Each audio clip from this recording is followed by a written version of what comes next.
Assalamualaikum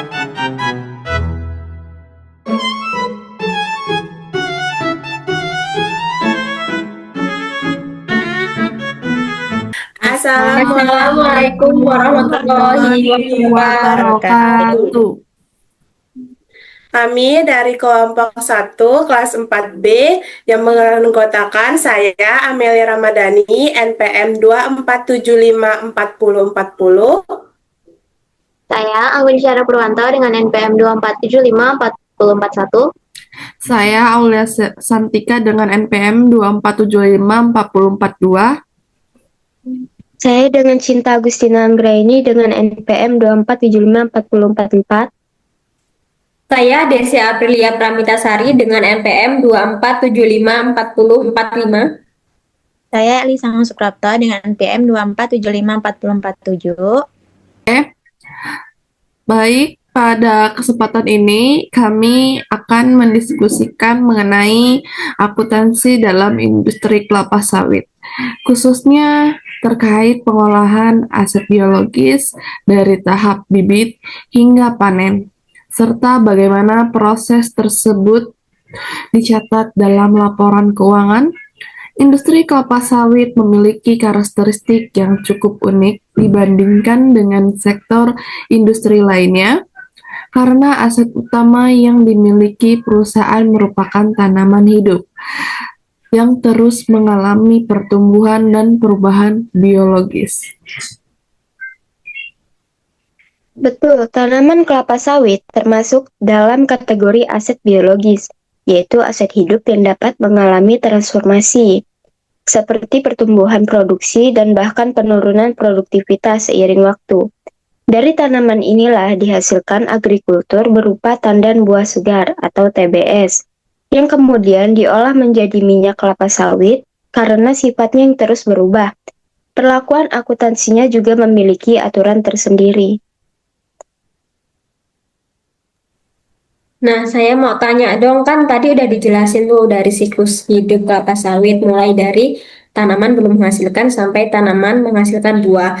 Dari masa tanaman belum menghasilkan buah sampai tanaman menghasilkan buah, itu apa saja yang dilakukan dalam proses produksi tersebut? Nah, kalau di fase TBM itu tanaman masih berada di tahap awal kan, awal tahap pertumbuhan. Jadi dia belum menghasilkan buah.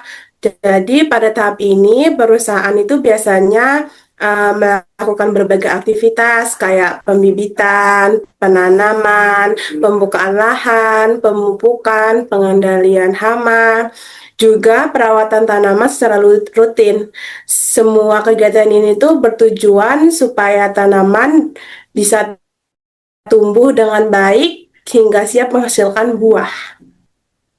Mau nanya dong, kan berarti itu pada tahapan itu biaya yang dikeluarkan kan besar ya. Terus di akuntansi itu gimana biaya-biaya tersebut itu dicatat? Ya, pada biaya-biaya pada fase tanam belum menghasilkan ini memang relatif besar karena dia tuh menyakup banyak kegiatan operasional. Dalam sistem akuntansi itu, biaya-biaya yang masuk dalam fase TBM itu biasanya dikapitalisasi sebagai aset biologis. Karena apa? Karena biaya tersebut tidak langsung diakui sebagai beban dalam laporan laba rugi, tapi dicatat sebagai investasi pada tanaman yang nantinya akan memberikan manfaat di masa depan. Kenapa harus dikapitalisasi sih? Kenapa tidak langsung dianggap sebagai beban saja pada saat biaya tersebut dikeluarkan? Alasannya berkaitan dengan prinsip akuntansi yang disebut matching principle, yaitu mencocokkan biaya dengan pendapatan yang dihasilkan. Karena tanaman kelapa sawit ini membutuhkan sekitar 2,5-3 tahun untuk mulai menghasilkan buah, maka biaya yang dikeluarkan pada masa awal tersebut dianggap sebagai investasi jangka panjang. Jadi, biaya itu disimpan dulu sebagai aset tanaman mulai menghasilkan pendapatan.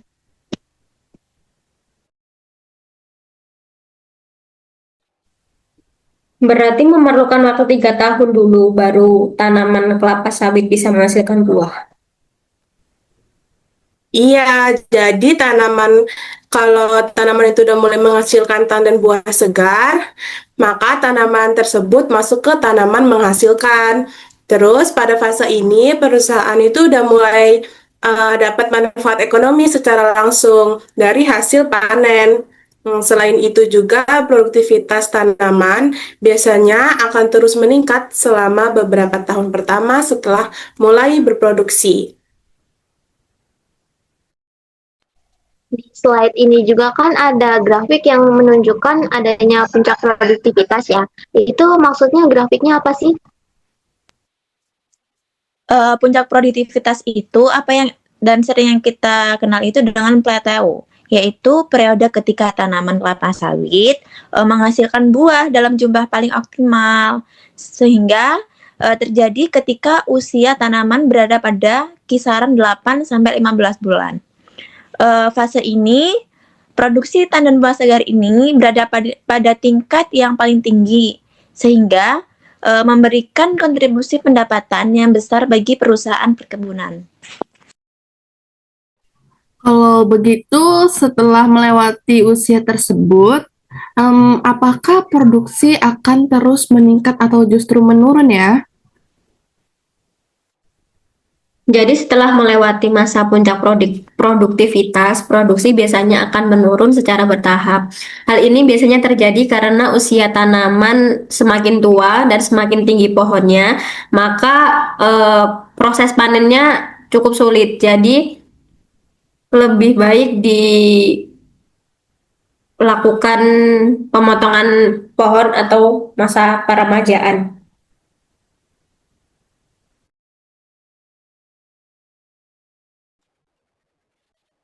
Kalau produksinya terus menurun, biasanya yang dilakukan oleh perusahaan perkebunan untuk mengatasinya itu apa sih?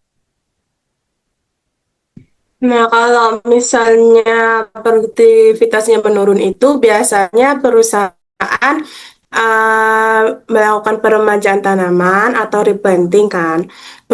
Proses ini dilakukan ketika usia tanaman itu udah mulai mencapai sekitar 20 sampai 25 tahun. Tanaman yang udah tua itu akan ditebang dan diganti dengan bibit yang baru yang lebih produktif. Tujuannya itu untuk menjaga keberlanjutan produksi dalam jangka yang panjang. Oh, berarti setelah replanting itu siklusnya kembali ke fase tanam belum menghasilkan ya? Iya, benar banget. Jadi setelah penanaman kembali, tanaman itu akan kembali melalui fase TBM sebelum dia akhirnya jadi TM lagi. Jadi sebenarnya siklus hidup tanaman kelapa sawit ini ya sifatnya itu berulang. Jadi dia berulang-ulang terus. Sekarang saya ingin bertanya nih dari sisi akuntansi, pada slide disebutkan adanya PSAK 241. Apa sebenarnya isi dari standar tersebut? Nah, PSAK 241 itu tentang agrikultur, mengatur bagaimana perusahaan mencatat dan mengukur aset biologis serta produk agrikultur. Dalam standar ini disebutkan bahwa aset biologis biasanya diukur menggunakan nilai wajar dikurangi biaya untuk menjual, atau yang sering kita sebut fair value less cost to sell. Kenapa sih menggunakan nilai wajar? Kenapa tidak menggunakan biaya perolehan seperti aset lainnya? Karena kan aset biologis ini punya karakteristik yang beda ya. Jadi nilai tanaman itu bisa berubah seiring sama tanaman itu di masa pertumbuhan, kondisi lingkungan, serta harga pasarnya juga. Jadi karena itu penggunaan nilai wajar itu dianggap lebih mampu untuk ngegambarin nilai ekonomi sebenarnya dari aset biologis itu.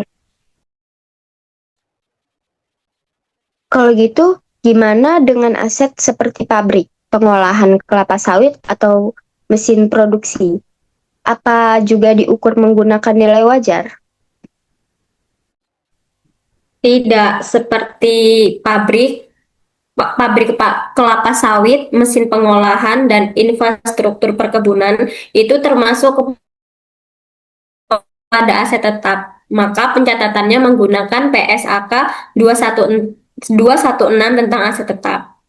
Standar ini saat dicatat berdasarkan biaya perolehan, kemudian disusutkan menggunakan selama masa manfaat ekonomisnya. Aku kan juga lihat tuh di slide ada pembahasan tentang indikator kinerja. Apa aja sih indikator yang biasanya digunain dalam industri kelapa sawit? Itu kan kalau kita lihat dari slide itu kan ada beberapa indikator penting ya.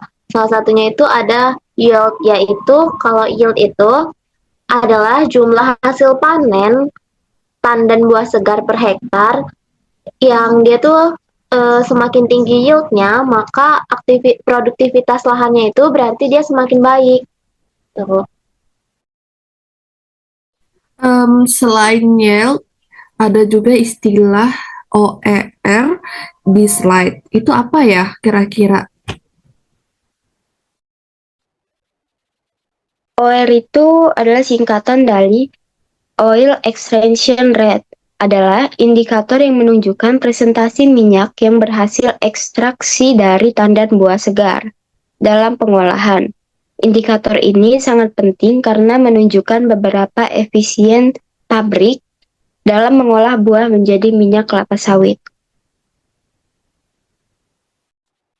Nah, kalau dari sisi biaya, apakah ada indikator tertentu untuk menilai efisiensi perusahaan? Biasanya sih perusahaan itu juga menghitung biaya produksi per ton kan. Terus indikator ini itu nunjukin berapa besar sih biaya yang diperluin untuk menghasilkan 1 ton produk. Nah, dengan melihat indikator ini, perusahaan itu bisa mengevaluasi efisiensi operasionalnya. Oh, di sini juga saya melihat pembahasan mengenai ISPO dan RSPO. Apakah ini berkaitan dengan akuntansi juga? Apa gimana ya? Secara langsung mungkin tidak berkaitan ya, tetapi dengan pencatat akuntansi ini sangat berkaitan dengan tata kelola dan keberlanjutan industri kelapa sawit. ISPO merupakan standar keberlanjutan yang diterapkan di Indonesia, sedangkan RSPO merupakan standar internasional yang menekankan praktik perkebunan yang keberlanjutan dan ramah lingkungan.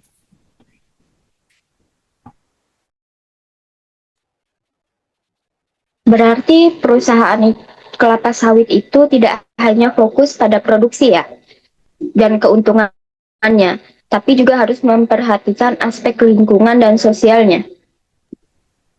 Ya, benar banget. Saat ini perusahaan kelapa sawit dituntut untuk menerapkan praktik bisnis yang berkelanjutan karena perusahaan juga perlu memperhatikan pengelolaan lingkungan, efisiensi penggunaan sumber daya, serta tanggung jawab sosial kepada masyarakat sekitar. Oke, dari kesimpulan tersebut kita udah selesai nih pada akhir pada diskusi ini. Jadi saya akan menutupnya. Mari kita akhiri dengan wassalamualaikum warahmatullahi wabarakatuh.